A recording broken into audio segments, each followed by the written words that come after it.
It's This Week in X, presented by Crush and Comics, here on the Hellfire Gala red carpet to talk about X-Force number 20. Let's get one sentence or less of initial reaction on this issue, starting with Tyler. Kasara's back. Harry.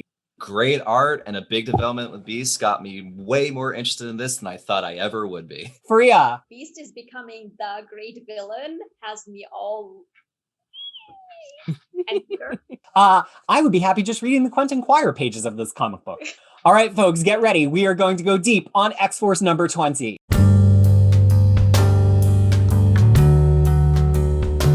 Well, we're here to talk deeply about X-Force number 20 out on the 2nd of June, 2021. And it comes with our standard spoiler warning. All of these Hellfire Gala books are intertwined. So we're probably going to talk about the other Hellfire Gala issues that have been out this week, as well as talking about this issue. And we might get into some other Marvel Universe things, although I don't know if that would be the case given the topics in this issue. X-Force number 20, now we're going to get a slightly longer amount of time to react and review, but then we're going to dive right into the conversation. So just react, don't get too far into plot, starting with Tyler. I like this issue. It continues the theme or repeat a theme that has been ongoing in X-Force. But, it is quite fun. And I think Percy writes a pretty good angry Emma.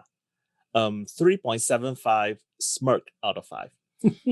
Harry? Between Kasara being back and doing some just phenomenal art and just taking Beast to just a completely different level of jerk, like this got me more invested in this story than I expected to. And also, it looks like this book actually has some actual conflict for the Gala, which I don't think will be a big focus, but it's nice to see a little bit on the margins. I think this does everything it wants to do fairly solidly, which we don't always get. So I was pleased. I'll give it a 3.75 also. Fariha. This was like my second favorite appetizer, kind of the way I look at it. It had like a lot of things that I really liked, especially the way the Beast is going. I was like, that was like a pure chef's kiss. And then the fact that Emma is like, at the end of the day, this is Emma's show. And so she is showing up everywhere. And I'm glad that she had something to do in this issue as well. And then Kasara is back. And then we get that one page of like so many different interactions going on. That was like amazing. So, overall, I was very satisfied to see what the chef is going to bring me for my main course. I just could not get excited about this issue. It didn't really feel X-Force-y to me. That's why my opening comment was like the Quire stuff was good, even if it was kind of all fluff. I liked that we went back into the Terra Verde stuff and got Emma involved, because I like that everybody's kind of starting to put their foot down in X-Force's business a little bit.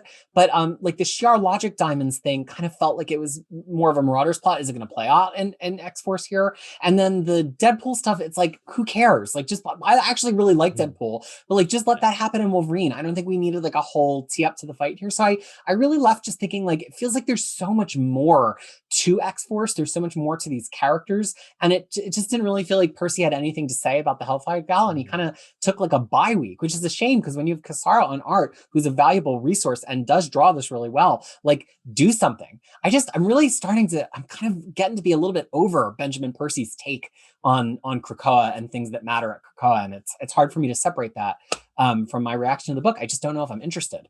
So fair. Before we get going, though, I do want to say that the reason Kasara was not present for a couple of issues because he was busy doing this, which is the just showing off yourself. Black Panther, the Byzantine, the variant cover, which he actually painted each one of them. Like, it's on his Twitter. You can go and see it. You don't have the original, do you? No, this is the comic. I was going to say, how much was that? No, I wish I had that much money, but I don't. Paid for his kids to go to college. Yeah, so this is just like, but it's like individual pixels are all drawn. So that's why he was busy. That's why he couldn't do the last X-Forces. Just one. Okay. Well, folks, we're going to go through this more or less sequentially, and it starts out with a scene that was teased in Marauders, which we get more fully here, which is Quentin Quire, the doorman. As he's letting people in, he's doing a brief psychic scan. He almost spills that, there are going to be spoilers for other books. He almost spills that Captain Marvel is sleeping with a certain someone, but then he doesn't. And then Iron Man eschews a flower to fly in directly and won't let Choir fondle his brain. Any thoughts on this scene, Tyler? I mean, I just thought it was really funny, but ultimately, I'm not an Iron Man fan, so I kind of like that he's being played off as this smug, Yeah. person here. So I'm all for it. And I mean, I also kind of like the little bit of like put down that Iron Man Tony gave Choir. It's like, oh, you think you're this big genius? You have not even graduated elementary school for me, and then Choir just shut back, and Kasara basically draw it in as in like, oh, I'm only spending 1% of my brain power on you. I have been scanning everyone who walk by. So I thought that was a pretty good sequence. Harry? I like seeing Kasara draw other superheroes. I think he has a great Iron Man. I think it's very segmented and kind of bulky while still looking cool. I just think it's a great design. And I didn't expect Quentin Quire to drop a reference to Axis of all things in this when he's talking about how Tony's got his side dampeners more powerful than what he used against the Red Skull. That's what I thought it was from. No, I mean, their conflict is fine. I mean, it's just two dinguses squaring off against each other, and this is just for me. I just yes, the art. We're back. We're in this, and even if it's not the most substantive story beyond the Beast stuff, just looking at these pages is a joy. Like they're amazing. Fariha, any thoughts on this opening scene at the Psychic Velvet Rope? I hate Iron Man. Pass. His book's really great right now. It's actually, I think it has overtaken all of the X books to be my favorite Marvel comic book at the moment. Neck and neck with that Iron Fist series good. that just wrapped up this week. That's amazing. But Iron Man is like... Yeah. Okay. Well, that's good. Maybe because I'm still waiting for that one book that will change me about Iron Man. Marvel Cinematic Universe tries to do it. I'm not buying it. I just... Opinions are actually very split. I've seen some people who really don't like it, but it's just, I think Cantwell, writes these. It's a different kind of arrogant. Yeah, it's a different kind of arrogant Tony Stark than what we usually see, and it's a bit more like introspective while still being like completely full of himself. But in a different way. It's cool. Yeah, maybe Harry and I will do an episode about it. We'll get that going. Yeah, all right. So now we get a scene again continued from Marauders here. So this first one almost made it seem like each issue was going to continue one scene sequentially from the prior issue, and then Hellions kind of shatters that illusion. Wolverine is on the docks. He's the physical guard at the shore, and it turns out that the Shi'ar have arrived with a whole case of Shi'ar logic diamonds, which takes Emma quite by surprise in Marauders, and she sends Christian Frost to bring it to their ship to take it to the Krakoan cradles. Any thoughts from anybody in the gang about these Shi'ar logic diamonds? I'm going to get on my same box of like, editors, please do your job better here. Why did they not do their job well here, Tyler? Because, I mean, for me, let's preface it. This is a minor thing, but it sort of bugs me because I'm like, oh, wait, did this happen when the guests are arriving, or did this happen after the concert, the telepathic concert? Because in Marauders, it's shown as is after. Yeah. And then over here, it is sort of like cut directly because of the Beast comment that the guests are arriving, including the Shi'ar with the crystals. That's number one. Number two, which is not a super big offense, because we can write it off as Wolverine not knowing which ship is which. That ship is not Marauders. That ship is Mercury, which we have seen in the previous Marauders, in Marauders number 19 or number 20, where the Marauders came on Emma's boat, right? To the island, or did they come on Marauders? I could not possibly tell you. You are the keeper of the receipts. I'm just going by what you're saying. You are the only one who cares. I know. I mean, we can play it. I mean, I could have got it wrong that they were on Marauders because it was Lockheed who was like driving it. But that ship definitely does not look like Marauders. That ship looks like Mercury. Well, and I think the other thing is like these moments are the things that take you out. Like if you're not sure about the name of the ship or the designs aren't passed around the office or whatever, Yeah. just don't name it.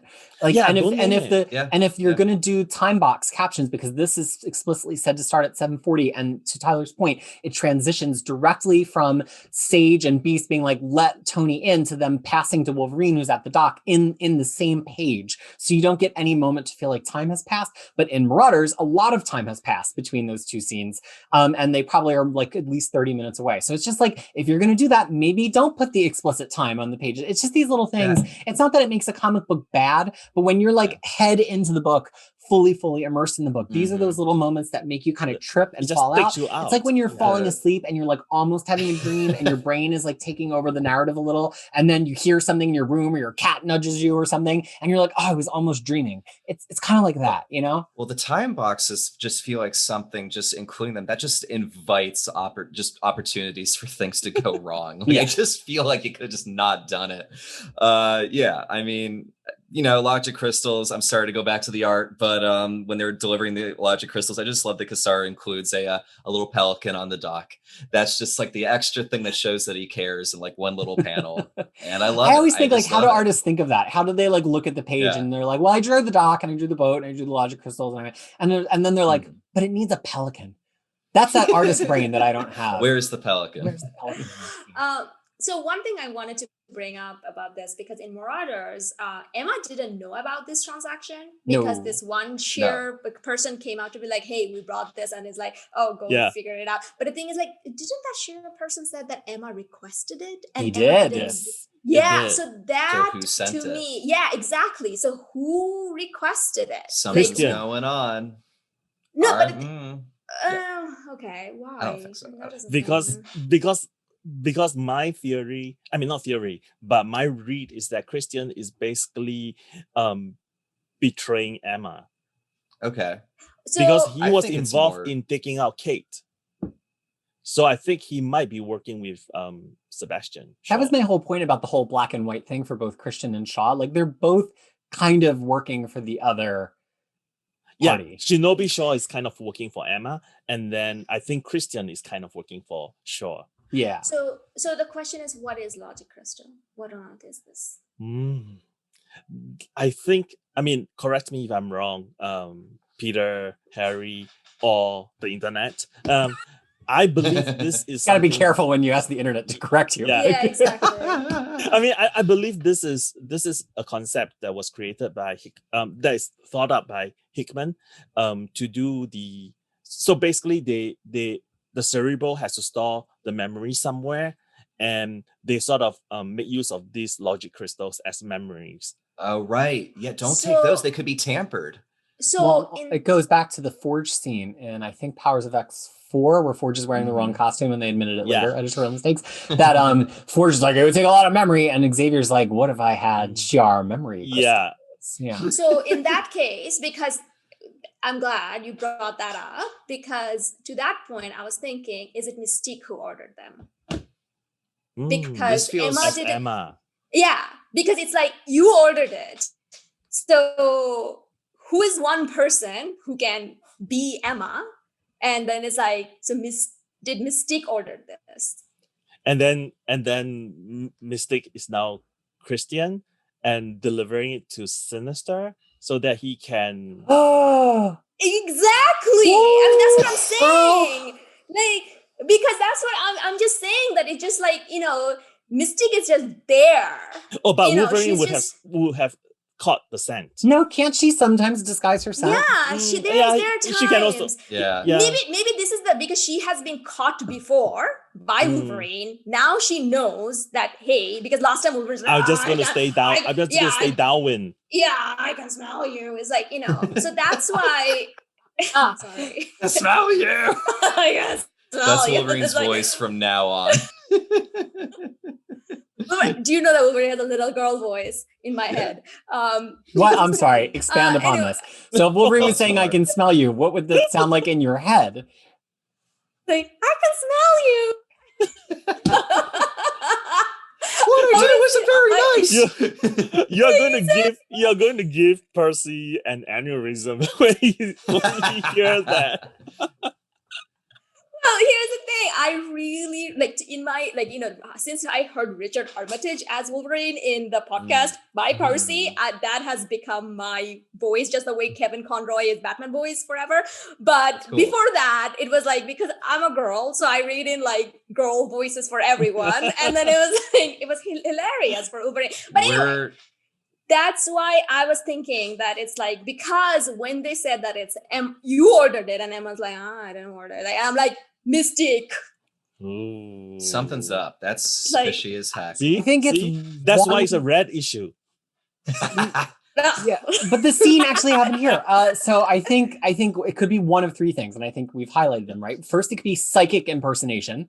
So it could be Christian or Xavier or somebody, but then why would they be impersonating Emma, right? Like Emma doesn't have a relationship with the Shi'ar, really, right? Has Emma ever interacted with the Shi'ar? I'm struggling to think, right? So that's one. Yeah.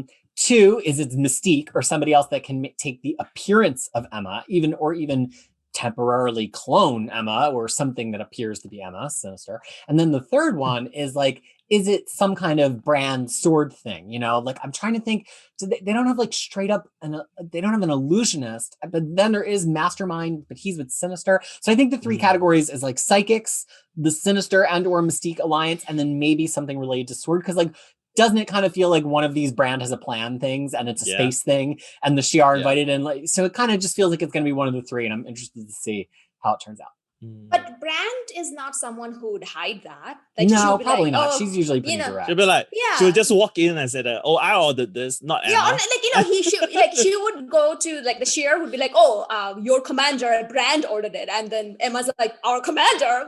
What are you talking about? I guess Like, it's interesting you to know, me because like, what if Brand is like somehow trying to put one over on Beast since they used to have a relationship, and like she doesn't, and like that's why it's an X-Force and it didn't just play out in Marauders. Like, why would you play this scene here other than it just being on the docks? It seems like there's got to be a reason that you want the X-Force reader to be like, oh, the diamonds, unless it's just going to play out again across every issue. So hey, turns out that it's one of the things from Marauders that was the most interesting about X-Force. So the other most interesting thing possibly that happens in this issue is what I'm calling the diplomatic shell game, although I'm sure somebody could think of a more clever thing that involves plants and plant life, because this brings back a plot that really goes back to the first arc of X-Force, which is the issue of Terra Verde, and that, you know, they had these Floronics and that Beast thinks he's kind of tamed it, and that he's not only made them docile, but he's also able to use it to just create this listening post.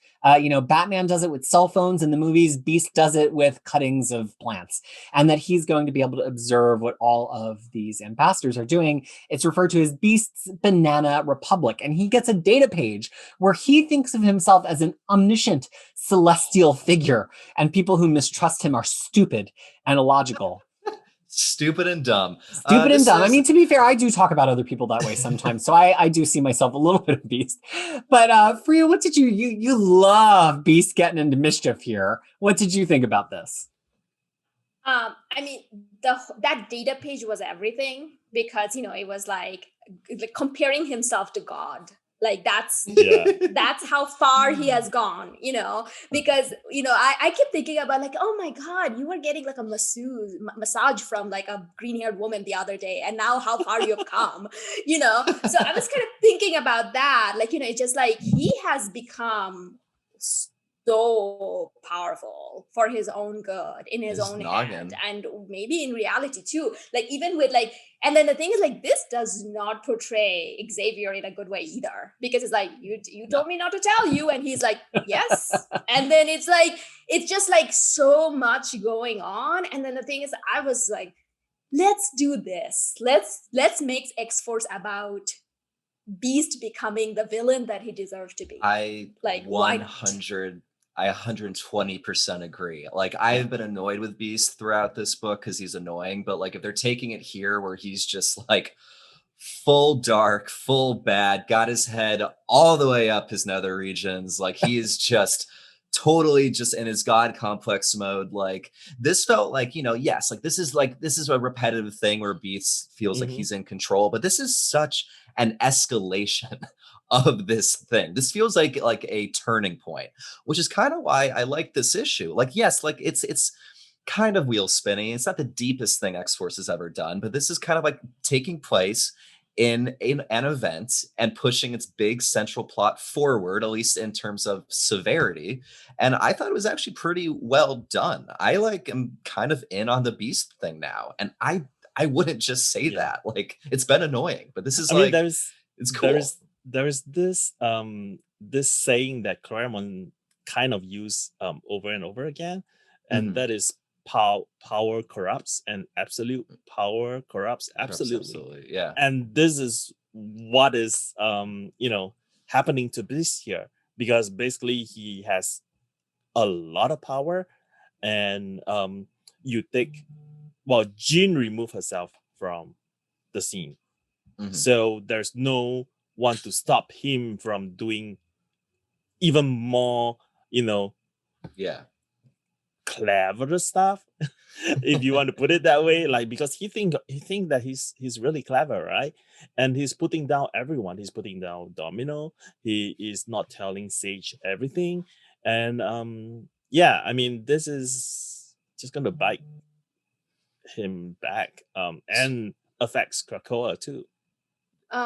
One thing I want to point out though, like Emma, as she was passing by, she picks up the psychic thing that between Beast and Xavier, and then she Oh, yeah. instantly turns into a diamond form. Like that was like, I was like, that is top notch. Yeah. Like Yes. editorial, as far as it goes from the art point of view. Like she instantly, because like, okay, something's not going on, and you're not gonna hear what Yeah. I'm thinking. But And that's the get thing, this right? done. Is this I mean, it has to be in Percy's script. So as much as Oh, yeah. sometimes I give Percy, grief for doing certain things, like this is why X-Force was my favorite book when we started on this journey. Remember, we did like, oh, what is your favorite book so far, before we started recording for X of Sword? Mhm. And I said X-Force is my favorite book because of things like that. Because Percy's, when he's on the ball and when he pays attention to what is happening, I mean, it is a really good book. But when he doesn't really do it, like in some issues of Wolverine, it kind of like it's just bad. It really does. Like, the quality of the book just shifts depending on how many word balloons Wolverine has. It definitely seems to go that way. I don't know how interested I am in this, only because I feel like I just feel like we've done this plot with Beast several times, and I enjoy that Freya and Harry are enjoying it, and hopefully through them I'll be able to enjoy it more, because I kind of get a little jaded. But the thing that I kind of like is that this feels very much in line for what the Hellfire Gala is for, which is bring a bunch of people into one place so that we can all continue manipulating them the way we want to be manipulating them, which is not necessarily the heroes. I mean, they're trying to like make a splash and kind of rile up people like Captain America or Doctor Doom or Mr. Fantastic or whatever. But I really like the idea of like, yeah, get all the ambassadors in one room together. For Emma's purposes and Marauders, it was like, let's see them make a deal in reaction to this, because I actually want them to make that deal. Here it's Beast like, let's get them all in one place where I can observe them and I can kind of infect them all with this listening post. I like that the Gala is actually just cover for everybody to continue all of the manipulative interventionist, as we've talked about recently, things that they're all doing. So even though like I'm not like super taken with this plot, I did kind of tune in there, because I was like, ooh, this is the whole point of the Hellfire Gala, not to have Conan O'Brien be there, but to like do this. And Peter, like, I agree with you to the extent that this is definitely like something that we've seen a lot with Beast. But like at this point, like if you're just dying in the desert of thirst, any glass of water will do. And like I will take any kind of interesting plot line if it's like done somewhat well with this book, Rhea, what were you going to add there?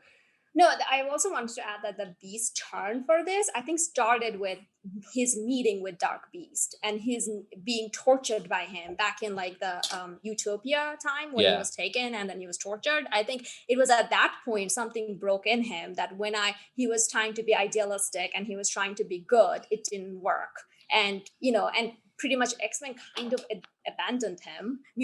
Mutants, X-Men abandoned him. And I think since then there's a certain resentment that grew, that, I'm gonna be like that guy, like, you know, this other version of myself. Well, This and feels not like just he's that, because when the original 5 came back in time, Mhm. Beast, I mean, he is also shown to like willing to go really far to achieve a certain thing. New And Avengers, that is like, Illuminati. yeah, and but that is like the current Beast. I'm talking about the original Okay, yeah. 5. Like, so even Okay. back when he was a young, you know, impressionable person, they gave him that characteristics. So this totally tracks. Well, I think he's going to the pit. That's all. Last thing I want to say about that. I think he's going straight to the pit. Ooh, Well, Sabretooth will love that furry pillow. love a furry pillow. Okay, folks, there's a Xavier lot of will other not- things. A lot of other things Not happen in this Xavier. issue. Some of them more worth remark than others. We can have a lightning round, pull out the 1 or 2 small things that you think were the most worthy of commenting on in the other parts of X-Force number 20. Harry's got his hand up, so I guess we'll go with Harry first.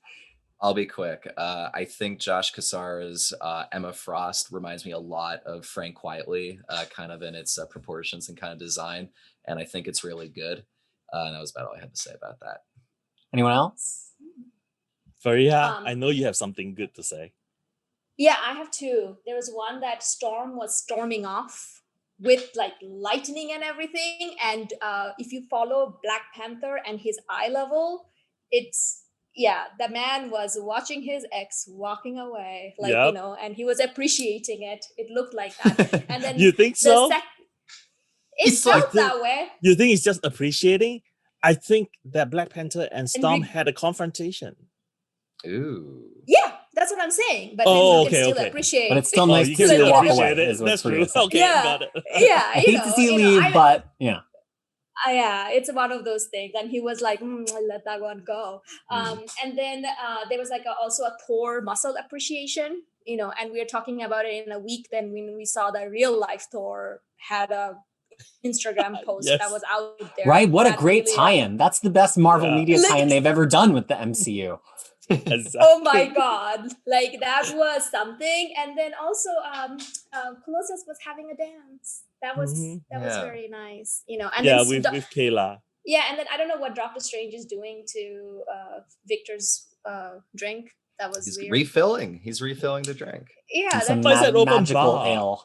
yeah. I mean, oh, the Ale of same one that he Shambhala. gave. Oh, okay, yeah, that's nice. Also, So if yeah, you so look- it was like, so that was like, you know, very nice stuff. That I page. really like that page. That really page. If you look that high really up in good that page, you see Sinister and what looks like Oh, another yes. Sinister and Abe Lincoln next to him with a top hat like mine.